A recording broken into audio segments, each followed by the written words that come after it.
Morning. So today our lecture is on a design of a concrete structure. Basically जो अगर हम इस subject को शुरू करते हैं design of concrete structures, so design is the latter part, but हम पहले कंक्रीट को थोड़ा सा डिफाइन करेंगे what is concrete. So concrete जो है हमारा वो तीन कॉन्स्टिट्यूएंट्स का हमारा मतलब मिला के बनता है. एक तो सीमेंट,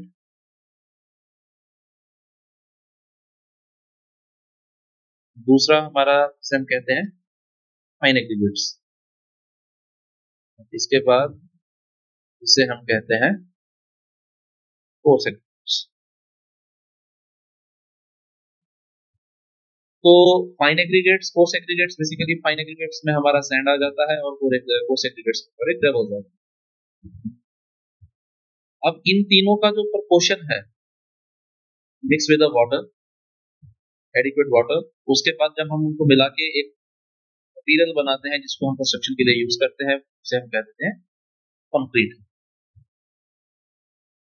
अब बेसिकली जो कंक्रीट की हमारी जिसे हम कहते हैं कि प्रॉपर्टी है वो है ये ब्रिटल होता है but it is good in compression. Now what is compression? Compression अगर मैं कहूँ भी एक हमारे पास कुछ मेंबर है जिसके ऊपर मैं ऐसे लोड लगा रहा हूँ, उसको कंप्रेस कर रहा हूँ, इस चीज में तो जो कंक्रीट है हमारा वो अच्छा रोल प्ले करता है. लेट अस सपोज मैं क्या करता हूँ, इसके ऊपर मैं ऑपोजिट डायरेक्शन में फोर्स लगाता हूँ, बेसिकली इसको मैं टेंशन लगाता हूँ इसके ऊपर. तो उस केस में क्या होगा कि कंक्रीट टूट जाएगा. द रीजन इज दिस कि कंक्रीट की प्रॉपर्टी है कि that it is a brittle, it is a brittle material. पर अब जब कंक्रीट के साथ में हम स्टील को मिक्स करते हैं, बेसिकली जैसे हम कहते हैं कि रीबार्स के साथ में, अगर हिंदी में कहूँ तो सरिया, जब हम उसमें लगा देते हैं, अब इस चीज की अगर मैं कहूँ कंक्रीट का कंप्रेशन, उसका टेंशन, इन स्टील का टेंशन, और जब इन दोनों की प्रॉपर्टी मिक्स होकर हम कंस्ट्रक्शन में यूज करते हैं तो basically that is known as a reinforced concrete. अब जो cement, fine aggregate and coarse aggregates, या अगर मैं इसको दूसरी भाषा में बोलूं कि मैं इसको ये नहीं कहता cement, fine aggregate, coarse aggregate, basically इसको मैं कहता हूं कि हमारा सीमेंट, सैंड एंड ग्रेवल्स, इन तीनों का कुछ प्रोपोर्शन भी होगा. ये तो नहीं है कि हम दो मतलब कुछ भी मिक्सचर मिला दें और वो कंप्लीट कर. इस चीज में क्या होगा कि मैं मान लीजिए इसका अगर मैं वॉल्यूम के हिसाब से दें, जनरली वेट के हिसाब से देना चाहिए, बट ठीक है अगर मैं वॉल्यूम के हिसाब से भी देखता हूं, मैं सीमेंट को एग्जांपल है कि मैं मान लीजिए 1 ग्राम ले, इसको मैं 1.5 ग्राम ले, या रेशियो की अगर बात करूं इसको मैं इस रेशियो में 3 ले. दैट मीन्स कि अगर मैं कंक्रीट को 1:1.5 रेशियो 3 से मिक्स करूं, that means cement, sand and gravels, that result into a concrete. So basically जैसे हम कहते हैं कि वो एक कंक्रीट बनेगा, बट उसकी कुछ ना, अब मान लीजिए 1 को 3 मिलाऊंगा तो भी तो कंक्रीट ही बनेगा, या सबको मैं इक्वल में डाल दूं तो भी कंक्रीट बनेगा. सो जैसे मैंने बोला है कि वो कंप्रेशन में अच्छा होता है, सो उसकी कंप्रेसिव स्ट्रेंथ के हिसाब से इसकी जो प्रोपोर्शंस हैं वो चेंज होती रहती हैं और उसको यूज करते हैं. लेट अस सपोज जैसे अगर मैं कहूँ 1:1.5:3, so that will result into concrete, जिसकी कंक्रीट हमारी जो कंप्रेसिव स्ट्रेंथ है वो 20 MPa होगा, 20 न्यूटन पर mm स्क्वायर.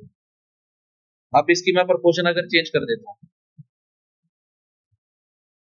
तो वो कुछ प्रोपोर्शन ऐसी बनेगी जिसे मतलब मैं कहूँ कि मतलब वो कुछ और स्ट्रेंथ की बनेगा. जैसे मान लीजिए इसको मैं कम कर देता हूँ, इसको लेट अस सपोज मैं मिक्स करता हूँ 1 ratio to ratio 4, so that will result into concrete जिसका कंप्रेसिव स्ट्रेंथ हमारा कितना होगा 3 MPa। सिमिलरली अगर मैं क्या करता हूं इस चीज को, मान लीजिए मैंने ऐसे कंक्रीट बनाना है जिसकी कंप्रेसिव स्ट्रेंथ 55 MPa, सो 1:1:2, इसको जब मिक्स करूंगा तो ये क्या हो जाएगा, ये 25 MPa हमारा बन जाएगा। बट हम इसको जो डिनोट करते हैं वो ऐसे नहीं बनाते, हम ये कहते हैं कि जो 1:1.5:3 बना, so that will result in concrete grade M20। सो अब बात आ गई कि M20 क्या है। M है हमारा मिक्स, और 20 जो है हमारा वो है हमारी इसकी कैरेक्टरिस्टिक स्ट्रेंथ। मैं उसको डिफाइन करूं,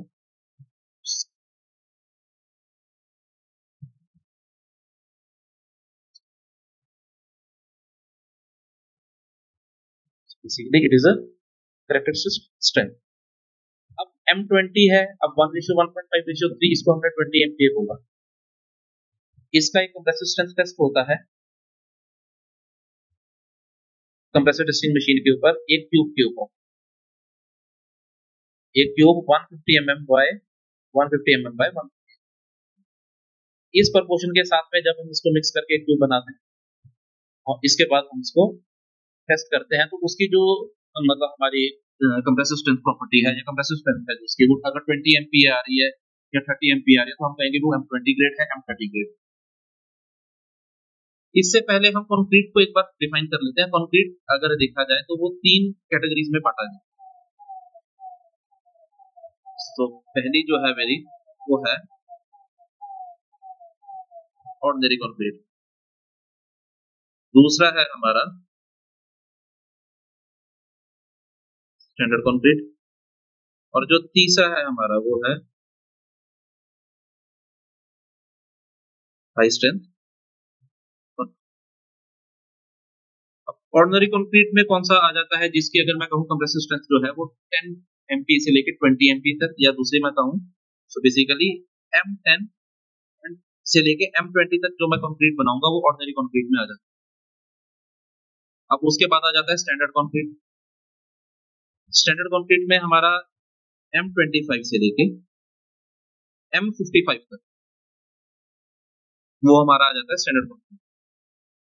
अब हाई स्ट्रेंथ कंक्रीट में हमारा आता है M60 से लेके, मतलब M60 से लेके M80 तक जनरली कहते हैं, बट M60 से greater, so that will high strength.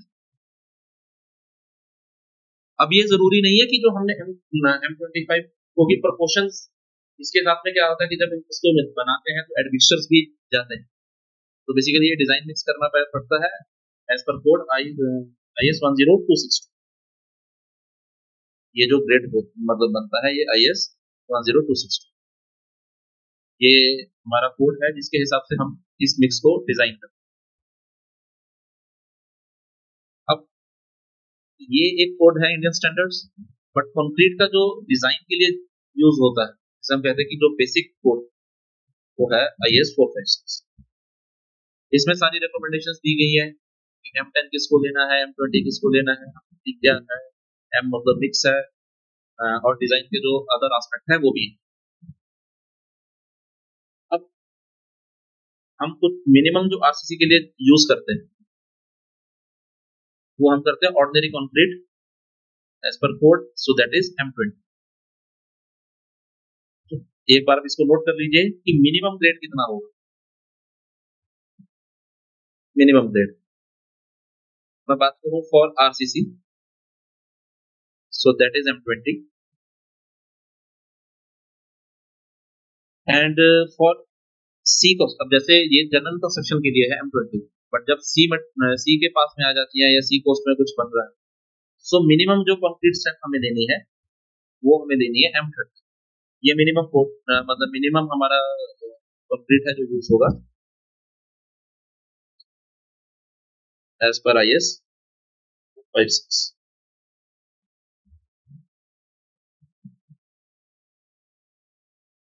8.2.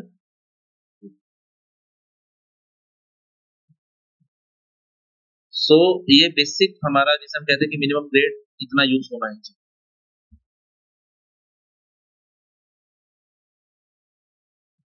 अब सो आई अज्यूम दैट कि आपने ये नोट कर लिया। अब जैसे मैंने आपको पहले बताया है कि ये M20 है, तो M20 मतलब M मतलब मिक्स, M20 मतलब अब ये है क्या बेसिकली इसकी कैरेक्टरिस्टिक स्ट्रेंथ जो है वो है क्या? सो बेसिकली अगर मैं कैरेक्टरिस्टिक स्ट्रेंथ की डेफिनेशन देखता हूं, so the characteristic strength of a concrete also known as a fifth percentile value is a compressive strength below which not more than 5% of the tests are expected to form. ये एक bookish language है, but अगर मैं इसको simple language में देखना चाहूँ कि स्ट्रेंथ होता क्या है या फिफ्थ परसेंटाइल वैल्यू होता है। लेट अस सपोज मैंने क्यूब कास्ट किए 150 mm by 150 mm by 150 mm और मैंने 100 क्यूब कास्ट किए, और उन 100 क्यूब्स में अगर मैं कहूँ मैंने सबका टेस्ट किया, अलग अलग सेट ऑफ द वैल्यूज आया। लेट अस सपोज एक का मैंने टेस्ट किया, मैंने कोशिश की कि मैं जो बनाना है मेरे को M30 बनाना है जिसकी कंप्रेसिव स्ट्रेंथ हमारी 30 एम्पियर। बट ये जरूरी नहीं है कि जो मैंने कंक्रीट कास्ट किया है कि उसकी उतनी होगी, क्योंकि किसी में मान लीजिए आपकी कंपेक्शन नहीं हो रही, किसी में कुछ नहीं हो रहा, किसी में अच्छे से मतलब कह सकते हैं कि कंपेक्शन नहीं है, किसी में प्रॉपर वाइब्रेट नहीं हुआ, मटेरियल मिक्स नहीं हुआ, मतलब कुछ भी रीजन हो सकता है। तो उन सब रीजंस की वजह से हमने क्या किया इसमें, हमने कंप्रेसिव स्ट्रेंथ का टेस्ट किया और अलग अलग कंप्रेसिव मटेरियल मतलब जो हमारा रिजल्ट्स आए हमने उसको सेट में लगा दिया। जैसे मान लीजिए मैंने टेस्ट किया, पहले का आया 17.3, फिर आया मेरा 22.8, फिर आया मेरा 30.2, 31, 32, 32, 30.5, 33। सो मतलब रिजल्ट आते गए, लास्ट का मान लीजिए मेरा 42.7, बेसिकली 17.3, 2.8, 3.2, 31 आया, 32 आया, 32 आया, 5, 33 आया और 42.7। अब जो फिफ्थ परसेंटाइल वैल्यू है इसका मतलब ये है कि मेरे अगर 100 टेस्ट हो रहे हैं तो 95 का जो रिजल्ट मैं एक्सपेक्ट कर रहा हूँ वही होना चाहिए। मतलब 95% उसकी प्रोबेबिलिटी होनी चाहिए कि हमारा वही कंप्रेसिव स्ट्रेंथ है जिसके लिए हमने डिजाइन, तो तब मैं उसको कहूंगा कि ये मेरा इस कंप्रेसिव स्ट्रेंथ के लिए बना। अब एक जब सेट ऑफ डेटा होता है उनमें दो तीन चीजें मेजर होती हैं। जब ये हम जनरली स्कूल में पढ़ते थे कि एक मीन वैल्यू आएगी, एक आएगा मेरा स्टैंडर्ड डिवीएशन, एक मीन है और एक आपका होता है स्टैंडर्ड डिवीएशन। सो जनरली ये एक, मैं अगर इस कर्व की बात करूं ये नॉर्मल डिस्ट्रीब्यूशन इस कर्व, तो मेरे पास मीन है, स्टैंडर्ड डिवीएशन है, मैं फ्रीक्वेंसी निकाल लूंगा और उसके अकॉर्डिंग मैं उसमें हमारे जो कंप्रेसिव स्ट्रेंथ है उसके हिसाब से मैं इसका ग्राफ। अब इस केस में क्या होगा कि ये कह रहा है कि the fifth percentile value, that means कि ये वाला यहाँ पे जो मेरी स्ट्रेंथ आएगी इस स्ट्रेंथ की बात कर रहा हूँ। So this is known as a FC, characteristic strength of the compound. अब ये कुछ मीन भी है। अब इसमें मेरे पास जो ये सेट आया इसमें मैं डायरेक्टली कुछ परसेंटाइल भी ठीक है, मैं इसमें कैसे निकालूंगा, मैं इन सब सारे सेट ऑफ डेटा का मैं मीन निकालूंगा और मीन को मान लीजिए मैं डिनोट करता हूँ F. So as per this हमारा जो मीन स्ट्रेंथ है तो वो कितना हो जाएगा, एफ सी के plus 1.64 times of standard deviation. या मैं दूसरी भाषा में कहूँ, मेरे पास एफ सी के निकालना है मेरे को, मेरे पास एफ मीन निकल आएगा इस सेट ऑफ डेटा का minus 1.64 times of standard deviation. मेरे पास एफसी क्या आ जाएगा। अब बात आ गई कि स्टैंडर्ड डिविएशन मतलब हमें जो दिया गया है वो मैंने आपको पहले बताया कि IS 10262 एक कोड है जिसके हिसाब से हमारा जो डिजाइन होता है कंप्लीट स्ट्रक्चर मतलब बेसिकली डिजाइन मिक्स हमारा रेडी हो। अब उसमें उन्होंने एक स्टैंडर्डाइज्ड वैल्यू दे दी जो अज्यूम्ड हमें स्टैंडर्ड डिविएशन दी। M10 से जो M15 के लिए है वो 3.5 लेनी है, M20 से M25 के लिए 4 लेनी है, M30 35 40 45 50 55। अब इसमें क्या होगा, लेट अस सपोज मेरे को एक कंक्रीट बनाना है जिसकी स्ट्रेंथ है 20। अब मैंने एफसी के पहले चूज कर लिया, ये तो मेरी मतलब रिक्वायरमेंट है ना कि मेरे को इतना एफसी के चाहिए। अब एफसीके के लिए उन्होंने स्टैंडर्ड डिविएशन कितना दे दिया 4। अब मैं बात करूं तो मेरे को मीन कितना चाहिए होगा, मतलब मेरे को अगर मैं उसका रिजल्ट बनाऊं तो मेरे को मीन स्ट्रेंथ कितनी चाहिए उसकी। सो मीन स्ट्रेंथ कितनी हो जाएगी इसकी 20 प्लस 1.64 इंटू 4। अब इसको आप कैलकुलेट कर लीजिए कितनी आपको मीन स्ट्रेंथ चाहिए होगी अगर आपको एफसीके आप इसका बनाना।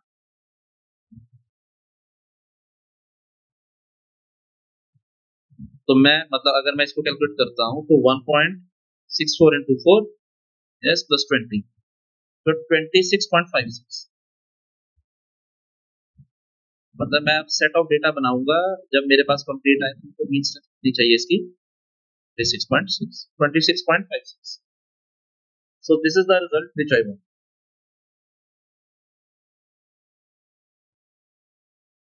अब 100 ऑफ सैंपल्स तो हम नहीं बनाएंगे। अब इसमें जो इंपॉर्टेंट चीज है जो नॉर्मल क्वालिटी कंट्रोल के लिए होता है वो आप प्लीज नोट कर लीजिए। द थिंग इज दैट कि हम इसमें जो टेस्ट रिजल्ट्स हैं वो एवरेज होता है हमारा 3 स्पेसिमेंस। दैट मींस कि जो हमारे test results are average of 3 and each की जो हमारा ज्यादा से ज्यादा जो हम डिविएशन अलाउ कर सकते हैं,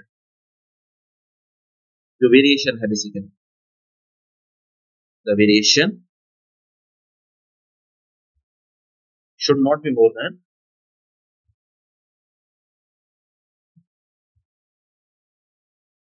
15%.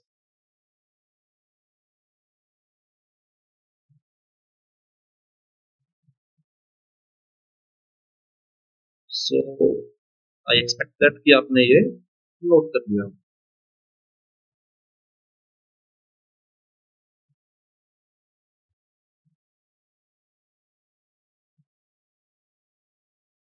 अब आते हैं कि इसकी जो मेन प्रॉपर्टी है, मैं शुरू से एक चीज कह रहा हूँ कि कंप्रेसिव स्ट्रेंथ है basically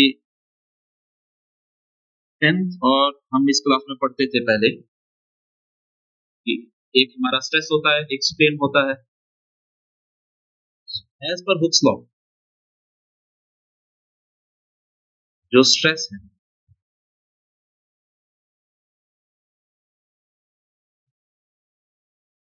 is proportional to strain. This is as per Hooke's law.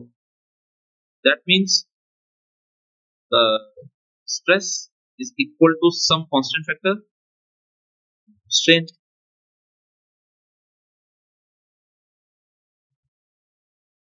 अब जो ये कांस्टेंट फैक्टर यहां पे हमारे पास आया this factor, so this is known as a Young's modulus. Young's modulus of elasticity. अब कंक्रीट की एक प्रॉपर्टी है कि ये हम इसमें क्या करते हैं कि इसका एक यंग्स मॉडुलस ऑफ इलास्टिसिटी होगा। मैं दूसरी लैंग्वेज में कहूं so basically it is a basically if I say that it is the ratio of the stress by strain। अब जो स्ट्रेस बाय स्ट्रेन हमने कैलकुलेट किया है, अब ये भी IS 456 ने रिकमेंडेशन दे रखी है। अब बेसिकली जो यंग्स मॉडुलस ऑफ इलास्टिसिटी है जो या जिसे मैं कहूं कि मॉडुलस ऑफ इलास्टिसिटी। अब ये निकालते कैसे, हम स्ट्रेस स्ट्रेन कर्व का एक ग्राफ बनाते हैं। अब कंक्रीट का जो स्ट्रेस स्ट्रेन कर्व है वो कुछ ऐसा,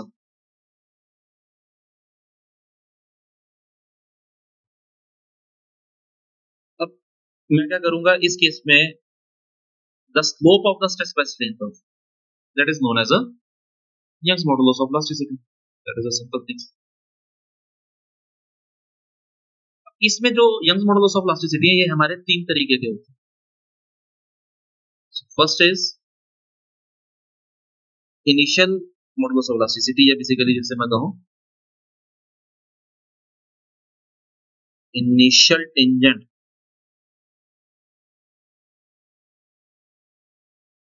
मॉडुलस ऑफ इलास्टिसिटी। डेफिनेशंस बाद में इसकी लिखवा दूंगा। उसके बाद जो सेकंड पोर्शन, जो सेकंड हमारे टाइप की होती है वो होती है हमारी टेंजेंट मॉडुलस, और जो थर्ड में हमारा होता है वो हमारा होता है सीकेंट मॉडुलस।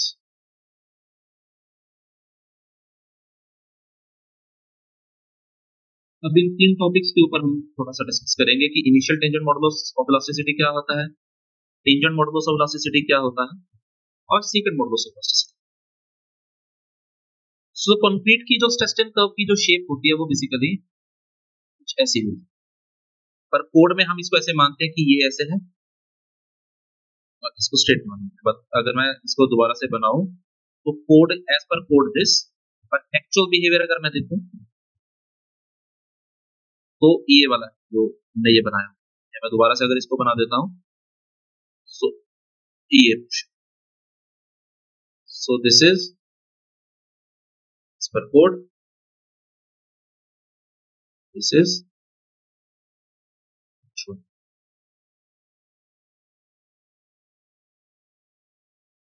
अब जो पहले से बात करते हैं initial tangent modulus of elasticity. Initial tangent modulus of elasticity, अब इसके नाम से ही समझ आ रहा है कि इनिशियल टेंजेंट मतलब स्टार्टिंग में हम क्या करेंगे, इस कर्व का टेंजेंट बनाएंगे और इसके ऊपर इसको क्या करेंगे, ये थीटा निकालेंगे। सो ये, या मैं इसको कहूं tan of theta that result into E8, क्योंकि इसका स्लोप कितना हो जाएगा, tan थीटा हो जाएगा। तो सिंपल इसका एंगल निकालो और initial tangent modulus of elasticity निकल जाए। अब एज पर कोड, जो कोड ने दे रखा है, कोड ने ये बताया है कि जो आपका EIT होगा, जो initial tangent modulus of elasticity होगा, वो कितना होगा 5000 root of, so this is a initial tangent, ये हमारा इनिशियल टेंजेंट। so, अगर मैं इसकी डेफिनेशन भी लिखना चाहूं initial tangent modulus of elasticity, मैं यहीं पे लिख देता हूं।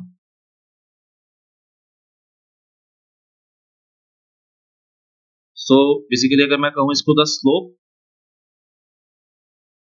At the origin of stress strain curve.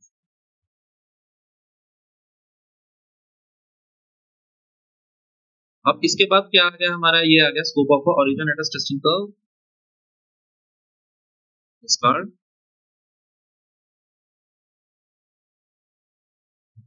Initial tangent modulus of elasticity.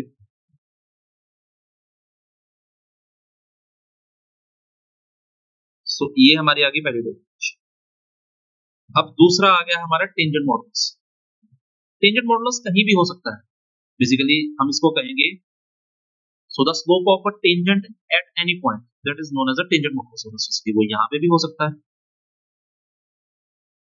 यहां पे भी हम इसका टेंजेंट मॉडुलस ऑफ इलास्टिसिटी निकाल सकते हैं। सो सेकंड डेफिनेशन अगर मैं बात करूं,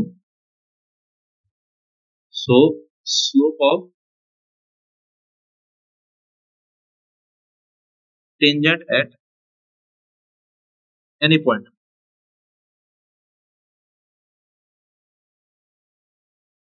on stress strain curve is known as tangent modulus of elasticity. अब ये दो हो गए हमारे। अब तीसरा आ जाता है सीकेंट मॉडुलस ऑफ इलास्टिसिटी। मैं एक बार थोड़ा दोबारा से बना देता हूँ। जो ये स्ट्रेस स्ट्रेन कर्व है हमारी, ये मेरी स्ट्रेस स्ट्रेन कर्व। अब इस स्ट्रेस स्ट्रेन कर्व एक्चुअल कुछ ऐसी होगी। अब इसके ओरिजिन से मैं एक स्टार्ट करूंगा और इसी स्लोप में मतलब जाता रहूंगा इसके पैरेलल। तो जहां पे जाके ये स्ट्रेस स्ट्रेन कर्व को कोइंसाइड कर जाएगी। सो इस स्लोप की बात कर रहा हूं मैं। So that is known as a secant modulus of elasticity, basically ES. अब जो ईएस होता है हमारा, जो सीकेंट मॉडुलस ऑफ इलास्टिसिटी, ये हमारा एवरेज, अगर हम कहें कि एवरेज मॉडुलस ऑफ इलास्टिसिटी, अगर मैं इसकी मतलब बात करूं, so, अगर इसकी मैं डेफिनेशन लिखना चाहूं तो इसकी डेफिनेशन क्या होगी हमारी?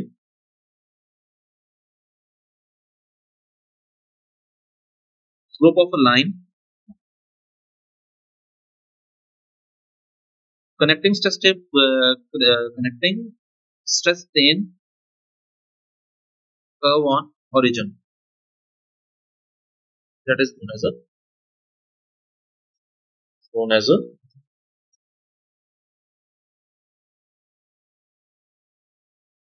secant modulus of elasticity.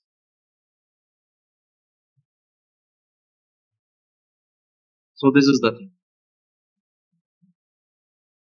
I expect that कि आपने ये अच्छे से नोट कर लिया होगा। पर अब एक चीज है कि अब जो स्ट्रेस स्ट्रेन हमारा है, ये इस अगर मैं बात करूं, ये मटीरियल के ऊपर भी डिपेंड करता है, लोड के ऊपर भी डिपेंड करता है। जैसा मटीरियल है हमारा, बताएगा कि अब उसमें क्या है कि जो EIT दिया है,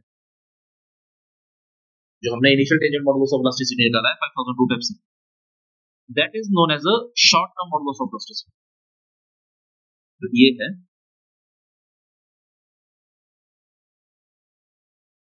it is also known as short term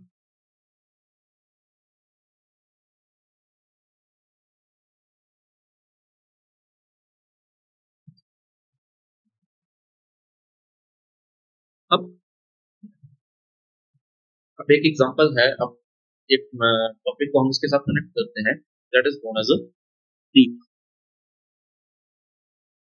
that topic is known as a peak. अब आपने एक चीज देखी होगी कि जब कई बार क्या होता है कि कुछ मटीरियल के ऊपर हमारा सस्टेन्ड लोड लगा रहता है काफी लंबे time, so due to that action क्या होता है कि हमारा डिफ्लेक्शन, एक परमानेंट डिफ्लेक्शन आ जाता है। जैसे एक एग्जांपल देता हूं मैं। हमने क्या किया, एक कैंटिलीवर बीम बनाया, इसके ऊपर मैंने एक लोड लगाया W, इसकी लेंथ है L, इसका Young's modulus of elasticity E, इसका moment of inertia I। E को आप माने भी है short term modulus of elasticity. अभी आप पढ़ेंगे अपने स्ट्रक्चरल एनालिसिस में, पढ़ा होगा आपने से। सो this is a delta, this is a deflection. Cantilever beam की जो डिफ्लेक्शन होती है हमारी, उसका फॉर्मूला होता है WL cube upon 3E I। आप नोट कर लीजिए एक बार इसको। The delta is equal to the WL cube upon 3EI. This is for a cantilever beam, जब वो W के लिए सब्जेक्टेड। अब आपने क्या किया, इसके ऊपर लोड लगा हुआ था, आपने 20 साल बाद ये लोड हटाया, कुछ टाइम बाद आपने ये लोड को हटाया मान लीजिए, तो उस केस में क्या होगा कि आपका इसमें डिफ्लेक्शन एक परमानेंट डिफ्लेक्शन रहेगा। एक्चुअल में डेल्टा तो आएगा ही आएगा, ये है इंस्टेंटेनियस डिफ्लेक्शन, क्योंकि शॉर्ट टर्म के लिए है ना। तो जैसे ही हमने रखा उस टाइम के बाद वो लोड आया, और उसके बाद एक परमानेंट डिफॉर्मेशन भी उस जगह पे आ जाए। सो जो वो परमानेंट डिफॉर्मेशन है, that is known as a creep.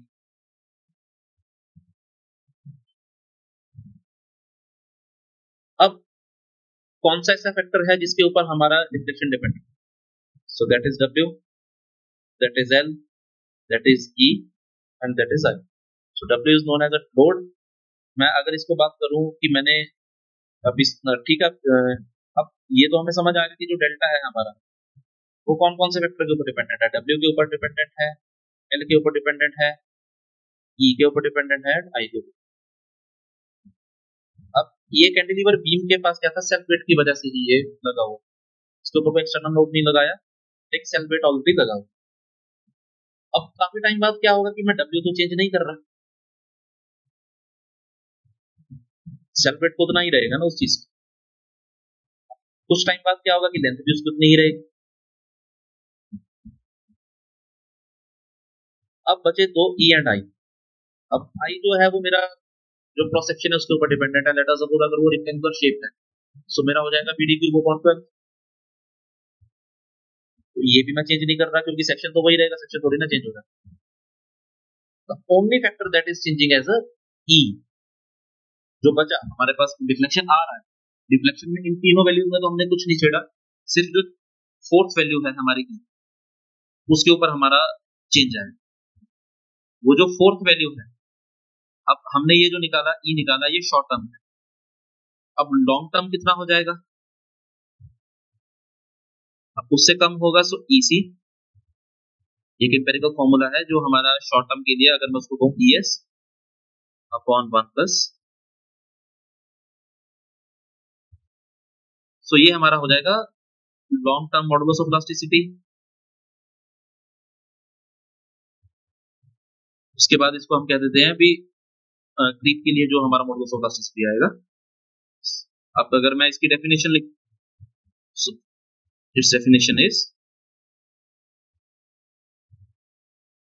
अब इसकी डेफिनेशन बनाते हैं कि if effect of creep is considered,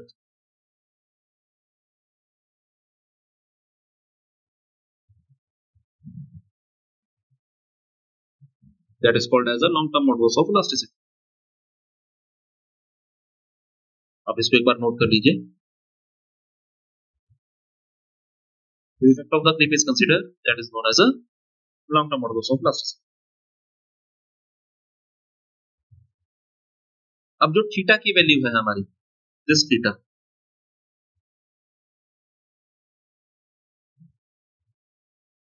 this is known as a creep coefficient. That is known as a creep coefficient. अब creep coefficient निकालने का तरीका क्या है? अब creep coefficient जो हमारा निकलता है, creep coefficient is equal to the, creep coefficient की एक बार हम डेफिनेशन नोट कर लेते हैं. अभी creep coefficient है, it is a ratio of creep strain and elastic strain. Sorry, गलत लिख दिया मैंने. The ratio of creep strain and elastic strain, that is known as a creep coefficient. अब वो एज ऑफ लोडिंग के ऊपर dependent है.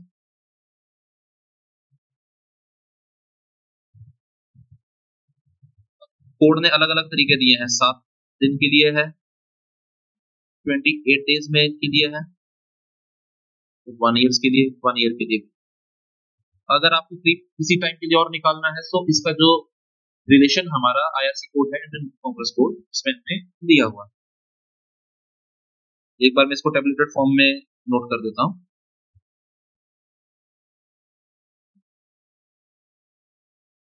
सो फॉर 7 डेज हमारा जो थीटा फैक्टर रहेगा, बेसिकली जो क्रीप कोएफिशिएंट रहेगा, वो कितना रहेगा, 2.28 डेज के लिए कितना रहेगा, वो 1.6. 1 ईयर के लिए कितना रहेगा, 1.1.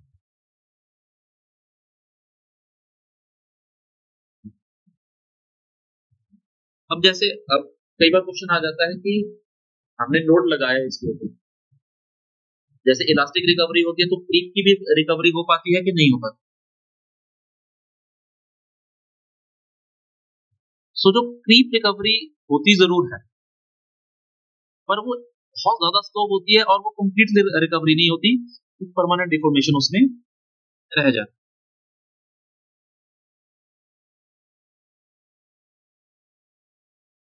सो this is a part of the creep. अब किसी की अगर मैं बात करूं अब कंक्रीट के कंप्रेसिव स्ट्रेंथ में, तो ये काफी स्ट्रॉन्ग है। तो आई थिंक आपने नोट कर लिया होगा जो मैंने अब तक आपको एक्सप्लेन किया है।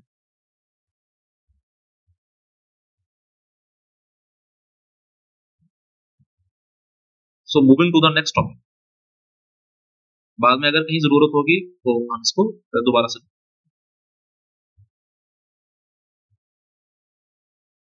अब जो नेक्स्ट टॉपिक है हमारा वो है टेंसाइल स्ट्रेंथ ऑफ कंक्रीट। अब ये बात तो क्लियर है कि हमारा जो कंक्रीट है वो कंप्रेशन में तो काफी स्ट्रॉन्ग है।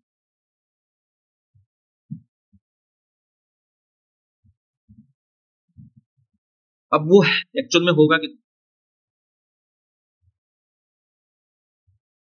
अब डायरेक्ट में कितना होगा, डायरेक्टली तो अगर मैं इसको कहूंगा डायरेक्टली खींचूंगा तो वो क्या हो जाएगा, वो मतलब हमारा कंक्रीट है वो टूट जाएगा। बट जो फ्लेक्चर टेंसाइल स्ट्रेंथ होती है हमारी, डायरेक्टली तो अगर मैं कहूँ तो वो बहुत ज्यादा वीक, बहुत कम टेंशन ले पाएगा उसके बाद वो चला जाएगा, इसलिए हम उसको ज्यादा कंसिडर करते भी नहीं। Under the action of the flexure, तो जब हमारा मूवमेंट उसके ऊपर लग रहा है, उस केस में जैसे अगर मैं बात करूं तो मैंने एक बीम बनाया, बीम के ऊपर मैंने लोड लगाया, अब इसमें टॉप में कंप्रेशन आ जाएगा, बॉटम में टेंशन आ जाएगा, तो वो क्या होगा, ये मेरे टेंसाइल बन जाएगा फ्लेक्चर की वजह से। अब इसकी जो वैल्यू है वो कोड ने दे रखी है 3.7 root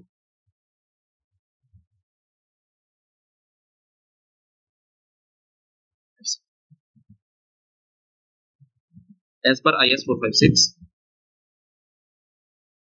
the tensile strength of the concrete is a 0.7 root। अब सी के अगर मैं एग्जांपल के लिए बात करूं, जैसे मेरे M25, सो 0.7 इंटू रूट 25, 25 का रूट कितना आ गया मेरा 5 आ गया, so 0.7 into 5 that is equal to 3.5 newton per mm square. So this is the tensile strength of the concrete, flexure tensile strength of the concrete।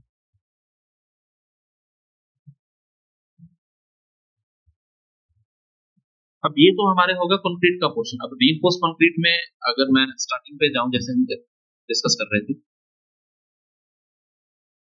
हमने इन कंक्रीट के बारे में तो अच्छे से पढ़ लिया, कंक्रीट की प्रॉपर्टी के बारे में पढ़ लिया कि कंक्रीट होता क्या है। अब इसको रीइंफोर्स भी करेंगे। अब जब हम इसको रीइंफोर्स करेंगे तो हम स्टील के साथ रीइंफोर्स करेंगे, तो अब स्टील की प्रॉपर्टीज को भी एक बार पढ़ने की, स्टील में ऐसी क्या प्रॉपर्टी है कि हम इसको रीइंफोर्स करके इसके साथ यूज करें।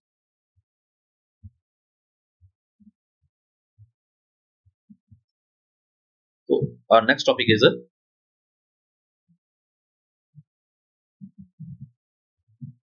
स्टील। अब जैसे कंक्रीट में हमने पढ़ा है ना कि ऑर्डिनरी कंक्रीट है हमारा, हाई स्ट्रेंथ कंक्रीट है, तो इनमें भी हमारे ऐसे कुछ प्रॉपर्टीज हो। So this is known as पहली हमारा जो क्लासिफिकेशन है वो है माइल्ड स्टील, फिर आ जाते हैं हमारे high yield strength deformations,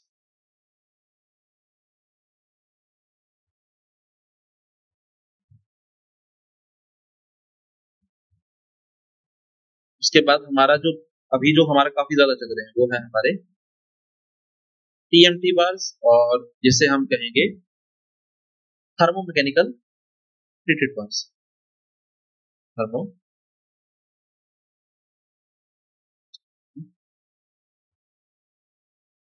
mechanical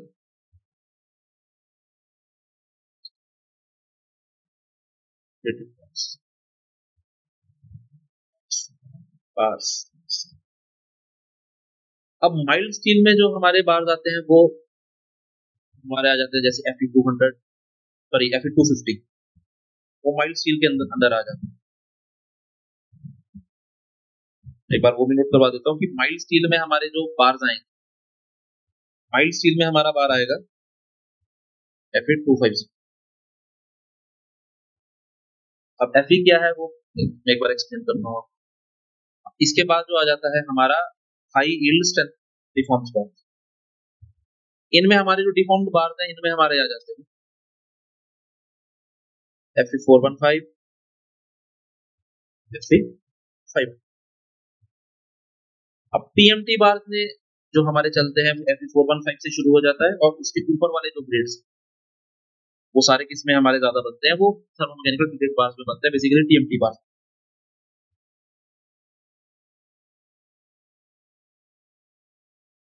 अब Fe250, मैं एक बार नोट कर लेता हूं, मैं Fe250 लगा लीजिए, चलो Fe500 कर।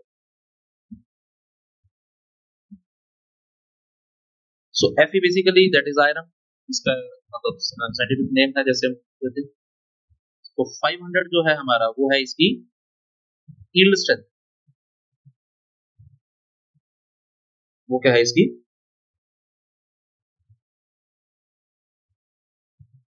Yield strength of the bar. अब यील्ड स्ट्रेंथ क्या है हमारी, हमने कंक्रीट की भी अभी स्ट्रेस स्ट्रेंथ बनाई थी, अब हम स्टील की भी बनाते। पहले मैं माइल्ड स्टील की बनाऊंगा, उसके बाद फिर मैं दूसरे पास। सो माइल्ड स्टील की अगर मैं देखता हूं तो कैसी शेप होती है, आपने पढ़ी होगी, वो 12th में भी आती थी, 11th 12th में टॉप चैप्टर होता था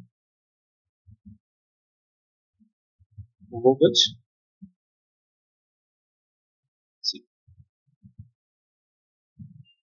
सो ये होता है जहां से हमारा यील्ड होना शुरू हो जाता है, so this is known as a yield strength of the concrete.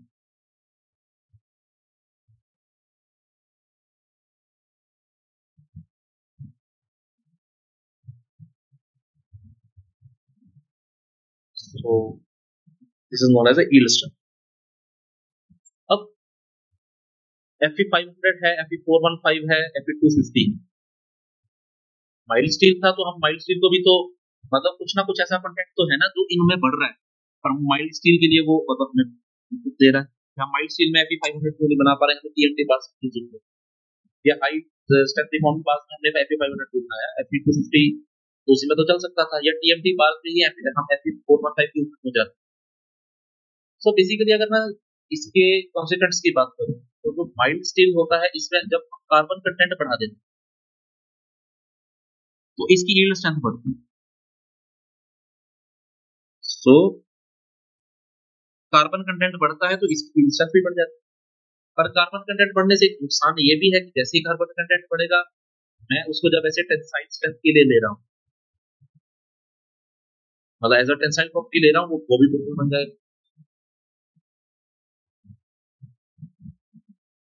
अब इसका जो यंग्स मॉडुलस ऑफ इलास्टिसिटी होगा वो हमारा कैसे निकलेगा, वो तो हम यहाँ पे स्लोप बनाएंगे अपनी, क्योंकि हम यील्ड स्ट्रेंथ ले रहे हैं। सो इसकी स्लोप को करके देखेंगे तो वो कितना हो जाता है हमारा 2 into 10 raised to power 5। So this is the yield strength, sorry, the Young's modulus of elasticity of the steel। तो कार्बन कंटेंट हम नहीं बढ़ा सकते उस केस में, मतलब जितना ज्यादा बढ़ाएंगे वो ब्रिटल लक्स की तरफ चला जाए। तो फिर जो नए अभी बात चल रहे हैं, जो अभी आपने सुना भी होगा, that is known as a TMT bar. So TMT bar basically कैसे बनते हैं हमारे, अगर मैं इसकी शेप को बनाऊं, सो TMT बार एक ये है, इसके अंदर फिर एक हमारी कोर है,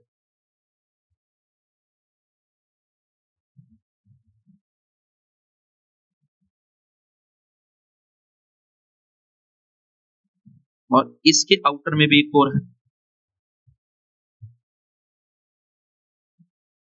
मतलब अगर मैं इसको बनाऊं, इसके आउटर में भी एक कोटिंग ये वाला।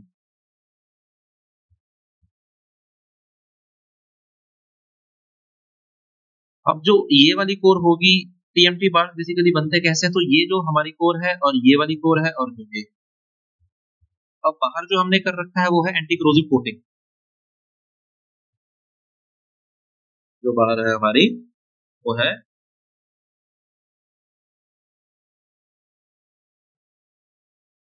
एंटी करोसिव कोटिंग, बाहर की तरफ जो हमने बनाया।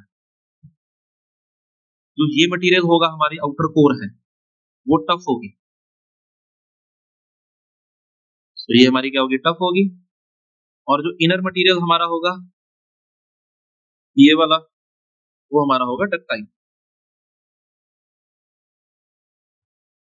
अब मैं पहले भी आपको बोला है कि जो ये स्ट्रेस टेंस ऑफ बिहेवियर ये हमारा माइल्ड स्टील के लिए।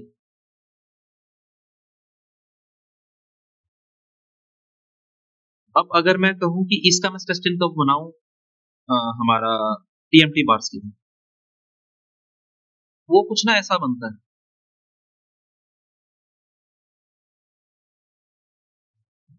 अब इसमें तो हमारा एक यील्ड पॉइंट भी आता है, उसके बाद फिर एक प्रोपोर्शनलिटी पॉइंट भी आता है, फिर यील्ड प्लेट्यू भी चलता है हमारा मैक्सिमम के लिए, और उसके बाद फिर वो शुक। अब इस केस में क्या है कि हमारे पास कुछ भी मतलब यील्ड पॉइंट हमारे हमें स्पेसिफाई नहीं होता भी इसकी यील्ड स्ट्रेंथ कितनी है। अब वो यील्ड स्ट्रेंथ कितनी है वो निकालने के लिए हम क्या करते हैं, एक मेथड है जिसको हम कहते हैं कि हम 0.2% का जो है वो प्रूफ ले लेते हैं, स्ट्रेन ले लेते हैं। एक बार आप इसको नोट कर लीजिए। फॉर HYSD बार्स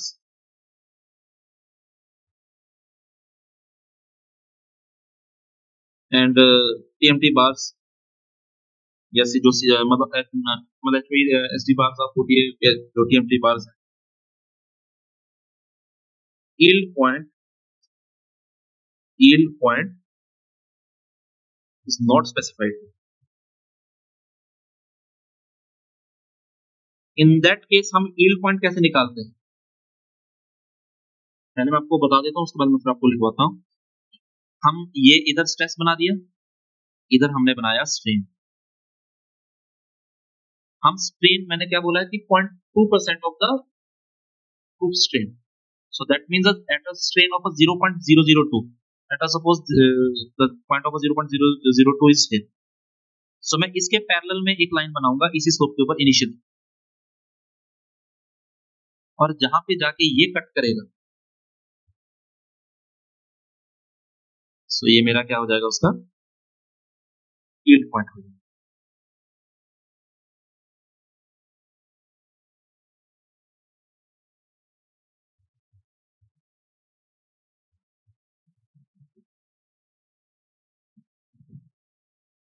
अब हम एक बार नोट कर लेते हैं भी ये है क्या, it is not specified, so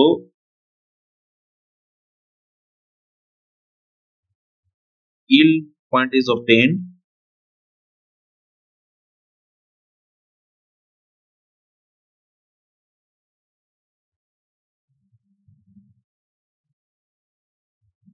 at proof strain of 0.2%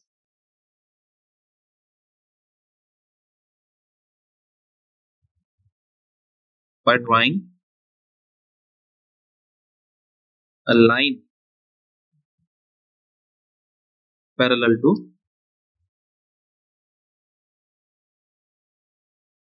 stress strain curve.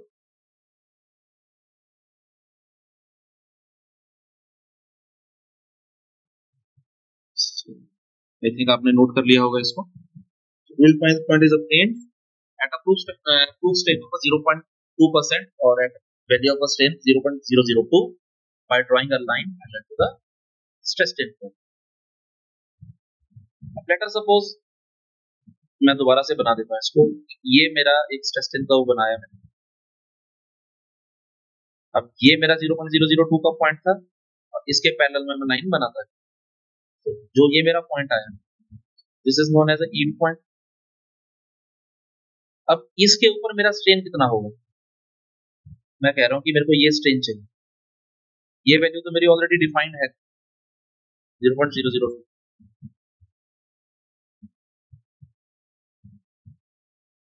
अब पॉइंट है कि ये कितना है,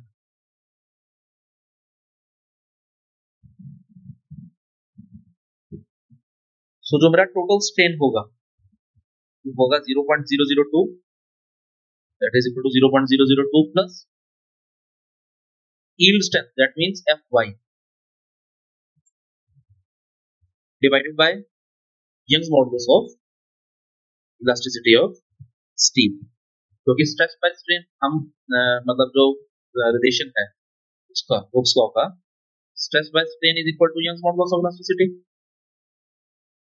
तो हमारा जो स्ट्रेन है वो हमारा हो जाएगा stress upon Young's modulus, that is known as a strain. अब ये हमारा स्ट्रेन आ गया, ये हमारा प्रूफ स्ट्रेन आ गया, तो ये हमारा आ गया टोटल स्ट्रेन।